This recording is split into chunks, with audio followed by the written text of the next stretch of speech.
I'm going to walk you through graphing the parent functions. This is for both Precalculus 1 and Precalculus 1 and 2 combined. So if I have a constant function, f of x equals some constant, here's an example, f of x equals 4, then we will graph this. I'm going to pretend we don't know much about graphing. We're going to just start out by writing a t-table. And we can pick any values that we want for x. I'll just pick 0 and 2 and a negative number. So I have a good mix of numbers. And the function says that anytime I put that value in, f of 0, the number that comes out is 4. If I put in a value of 2, then out comes a value of 4 again. If I would put in an x of negative 3, I get out a value of 4. So we have 0, 4, we have 2, 4, and I have negative 3, 4. Now we could continue this to get more and more points, but we can see this is just going to be a horizontal line going through 4 on the y-axis, which makes sense since this really is another way for us to say y equals 4. X can be anything at once, but y will always be 4. The absolute value function. This is our basic absolute value function of f of x equals the absolute value of x. Again, we're going to graph this like we don't know much about graphing, so just use a t-table, and I'm going to put a 0 in there and maybe a 3 and a negative 2. Okay, so I put in a negative 2. F of negative 2 is the absolute value of negative 2. I know the absolute value of negative 2 is positive 2, so I get out this point of negative 2, 2. Let's try f of 0. That's the absolute value of 0, which looks like LOL, and we get the absolute value of 0 is 0. I'm going to try f of 3. That's the absolute value of 3, and the absolute value of 3 is 3. All right, so let's graph the points we have. I have a negative 2, 2, a 0, 0, and a 3, 3. And we get this strange kind of shape. Maybe we need to pick a few more points to see where we're going with this. Let's say if I pick a 7, f of 7 is the absolute value of 7, which is 7. Maybe if I did a negative 6, I would get f of negative 6 equals absolute value of negative 6, which is a positive 6. Okay, so this gives me a couple more points to graph. I have 7, 7, and I have negative 6, 6. So now I can see kind of what's happening with this. I'm getting a V-shaped graph. The sides are straight, but it has that turning point there. So that is what your basic absolute value function looks like. How about a cube function? Our basic cube function is f of x equals x cubed. So again, let's do a t-table so we can see how the function works with the numbers we put in. I'm going to again go, maybe I start with a negative 1 and then a 0 and a 3, and we'll see what happens. We might have to adjust some things. But if I put in a negative 1, f of negative 1 is negative 1 cubed. Remember that means negative 1 times negative 1 times negative 1. Our outcome is a negative 1. F of 0 is 0 cubed, which is 0. F of 3 is 3 cubed, which is 27. So that's going to be a little bit off the chart. So maybe we can go ahead and keep this one for sure, but maybe we don't want to do f of 3. It's not going to be something that we can graph with the bit of graphing paper that we have. So maybe stay a little closer to 0. Let's try 1 and 2. And while we're at it, why don't we try a negative 2? So put in a negative 2. I get negative 2 cubed.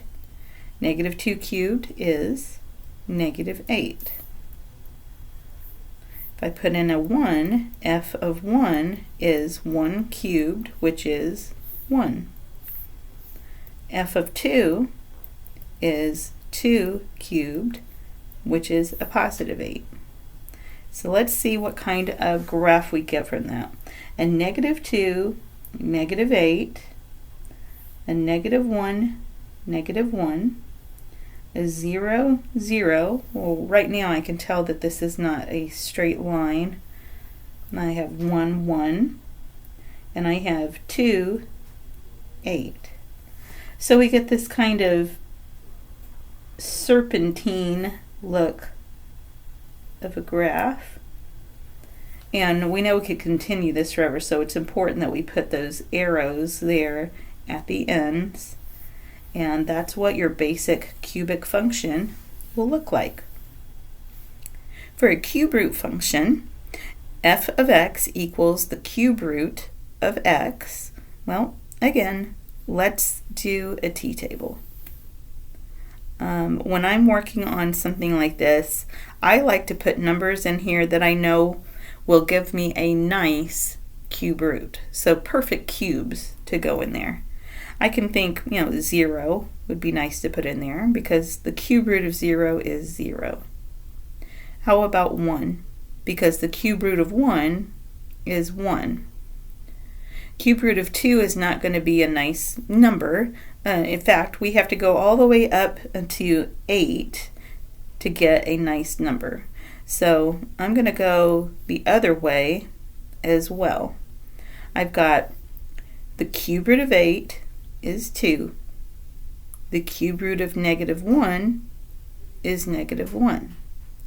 The cube root of negative 8 is negative 2. So when I put those on the graph, I have negative 8, negative 2. I have negative 1, negative 1, 0, 0, 1, 1, and 8, 2. All right, this is looking good. We have kind of a serpentine shape again, but it's lying down. That's what our basic cubic root graph looks like. Our quadratic function, f of x equals x squared. So this is one that we'll graph with a t-table just to see how that function is acting on the numbers. Again, let's put in a 0. Let's put in some positive numbers. Let's put in some negative numbers just to see how this behaves. We can always put more numbers in there later. If I have a 0 that I've put in, f of 0 is 0 squared, which is 0.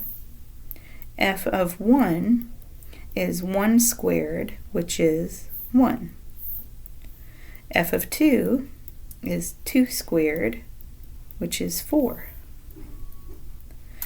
F of negative 1 is negative 1 squared, which is positive 1. F of negative 2 is negative 2 squared, which is positive 4. So because of that even power here, we're going to end up with positives in our t-table for the y. Let's go ahead and graph this. I have negative 2, 4, negative 1, 1, 0, 0, 1, 1, 2, 4. And we could even add a couple of numbers to this. Let's say we put in there negative 3 and 3. Well, negative 3 squared is negative 3 times negative 3, which is positive 9. 3 squared is 9. Okay, so I have a -3, 9, and I have a 3, 9. Okay, we're going to go ahead and nicely draw that graph. That's what our basic quadratic function looks like. How about our identity function here, the f of x equals x function? And again, we can start this out with just a t-table and again put in some positive numbers and put in some negative numbers to get a good variety. Well, the function, the identity function says that y is going to end up equaling whatever the x is. So whatever x we put in, that's what the y is going to be. Okay, just showing here, if we put in a -2 for the x, then out comes -2. So it happens that all of these outputs will be equal to their inputs. So I end up with a -2, -2, -1, -1, 0, 0, 1, 1, 2, 2.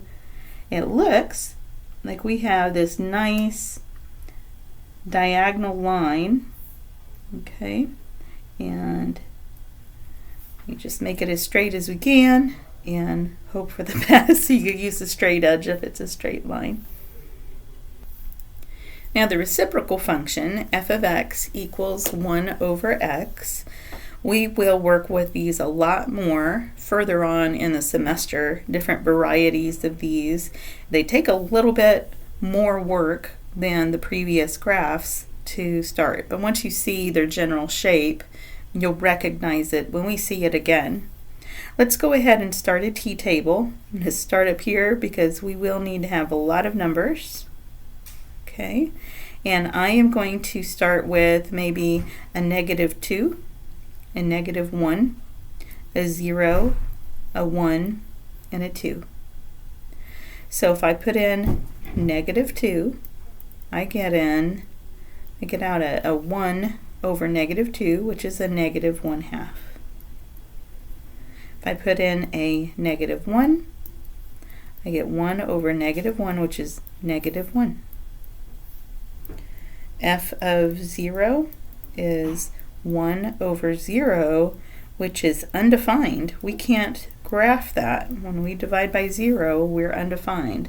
You can even try it on your calculator. Put in there 1, divide 0, enter, and it'll give you an error.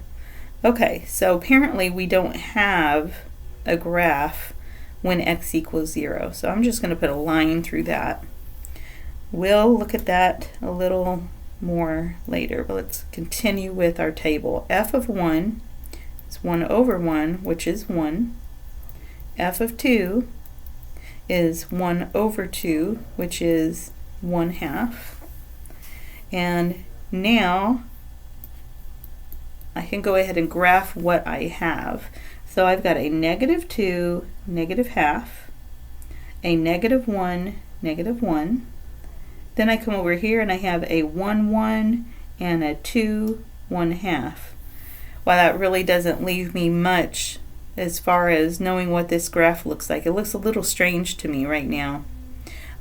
Let's go ahead and just add some numbers. Let's get a little further out from the -2 and the +2. So a little bit more left to of the -2 and a little bit more right of the +2.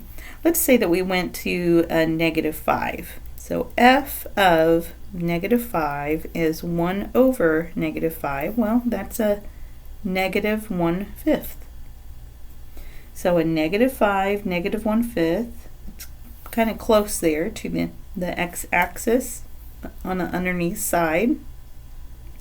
Let's say that if I did a 5, f of 5 is going to be a 1 over 5 or 1/5. So I've got 5, 1/5, and that's real close to the x-axis, but on the upper side of the x-axis. Now I'm starting to be able to see some kind of general shape here. This is strange. I know that I don't have any graph there when x is 0, so there's something odd going on there. Well, let's just go a little bit further. Let's try 10 and negative 10. F of 10 is 1/10. And f of negative 10 is negative 1/10. And let's graph those. 10, 1/10, we're even closer to the x-axis. And a negative 10, negative 1/10, we're even closer to the x-axis, but from the bottom side. So it looks like we're just really sidling up close to the x-axis. And you can tell we're never actually going to touch the x-axis, because if we did, that would mean that we would be making that 0. And I know that 1 over x can never be 0. There's no number that we can put inside for the x that would cause that 1 over x to be 0. So this is what we call later an asymptote. And we'll get formal definitions of that later, but now we can see why it's behaving that way. We do want to put a little arrows there at the end so that you can tell that that goes from negative infinity to positive infinity there at the ends. But now let's address what's going on here in the middle. I know that my x can't be 0, but what about closer to 0 than 1? Let's say maybe a 1/2. F of 1/2 is going to be equal to 1 over a half, which is 1 times 2 over 1, which is 2. So I have an output of 2. This gives me 1/2, 2. Okay, that's looking good. Starting to see some interesting behavior here. Let's get even closer. Let's say if I had f of 1/5. So I'm putting 1/5 in the x part of the table. This is 1 over 1/5, which is 1 times 5 over 1, which is 5. So it seems like the closer we get to 0 from the right-hand side, we're getting closer and closer. We're getting taller and taller. We're going to positive infinity. Again, this is called an asymptote. We have asymptotic behavior here. Let's try f of a negative 1/2. We'll end up with the same thing as we had before, except a negative 2. Okay, so we have a negative 2, be a negative half, negative 2, and again, similarly with, if I put a negative 1/5, we would end up with a negative 5. So negative 1/5, negative 5. And we can see we're getting closer and closer and closer to the x. We're getting closer and closer to an x value of 0. We're getting closer and closer and closer to the y-axis. But we're not going to touch it because x cannot equal 0. If we had our graph touching that y-axis, that would mean that x is 0 at that place. A square root function here. So f of x equals the square root of x. Again, let's start this with a t-table. And let's put some numbers in there like 0, 1, 2, negative 1, negative 2. So f of 0, that's the square root of 0, which is 0. Okay. F of 1 is the square root of 1, which is 1.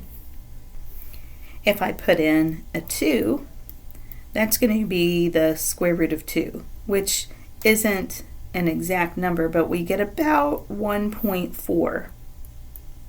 Okay, let's try negative 1. So f of negative 1 is the square root of negative 1, and you probably already know that's not going to be a good thing. You put it in the calculator, you're going to get an error. So we can't put negative 1 in there. we also can't put -2 in there.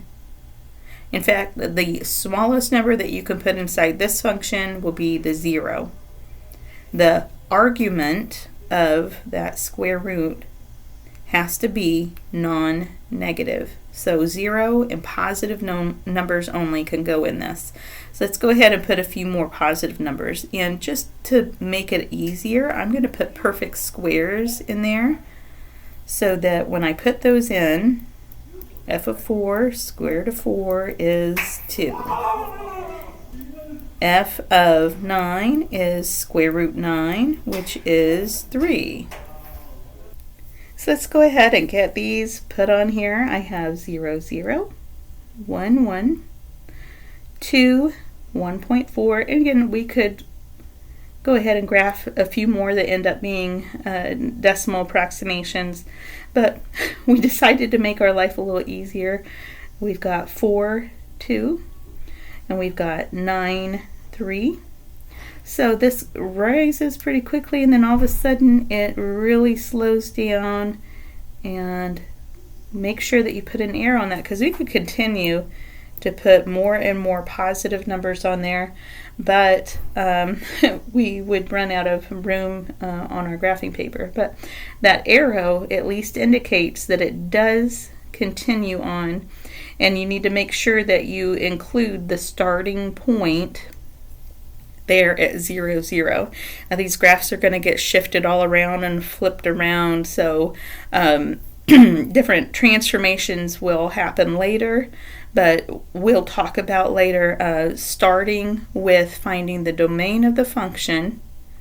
The domain of this square root function is that the inside has to be greater than or equal to 0, and then that's how you know what types of numbers you're going to be putting in that table to graph it. Then we have our linear function of f of x equals mx plus b. Let's go ahead and do a t-table. And I'm going to come up with a simple linear function here. F of x equals 1/2 x minus 3. Okay, so we can do a t-table if we wanted to. We'll put in some numbers in here. I'm going to put some nice even numbers in for x so that when we multiply it by a half, we get out nice whole numbers, so or integers at least. So I'm going to put in a 2. 2 times 1/2 is 1, and 1 minus 3 is -2. I'm going to go ahead and put in a 4. So 1/2 of 4 is 2. 2 minus 3 is -1. I'm going to put in a 6. Half of 6 is 3. 3 minus 3 is 0. As you can see, we're going to the right 2, and we are going up 1 for the y's. Okay? So you can see that we're going to the right 2, up by 2 on the x's, and up by 1 on the y's. Remember, your slope is the change in y. It's a change in y over the change in x, or the old-fashioned slope formula, y2 minus y sub 1 over x sub 2 minus x sub 1. Okay, and that gives you your slope of the line. So if you want to graph this way, you can graph 2, -2, 4, -1, 6, 0. Okay, and we have a nice line here. Or if we wanted to, we could graph it using y equals mx plus b, knowing that this is the y part of our y-intercept. So we're going through this on -3, and we go up 1, right 2 to get to the next point. Up 1, right 2 to get to the next point, and so on. notice that we ended up landing on the same points that we had graphed. That may or may not happen, but they will all still be in a line because this is a linear function. So we're going to go ahead and graph a nice straight line through there, and that makes us happy.